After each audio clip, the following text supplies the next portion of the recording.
যেদিন সূর্যটা মাথার উপরে নেমে আসবে, মাটি তামা হয়ে যাবে, মানুষ পেরেশান ডিপ্রেশন হয়ে যাবে, কি করবে কিছুই ভেবে পাবে না।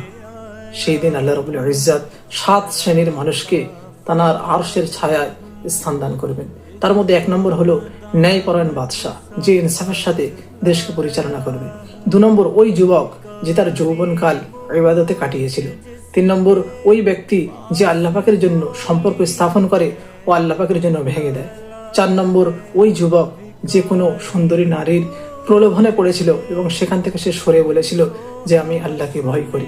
5 নম্বর ওই ব্যক্তি যার অন্তর সবসময় মসজিদের দিকে কানেক্ট থাকে, মসজিদের দিকে ধাবিত থাকে, এক ওয়াক্ত নামাজ পড়ার পরে পরের ওয়াক্তের জন্য অপেক্ষা করে।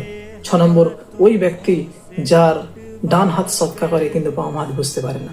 7 নম্বর ওই ব্যক্তি যে নির্জনে আল্লাহ পাকের স্মরণে কাঁদে আর তার চোখ দিয়ে অশ্রু পড়ে।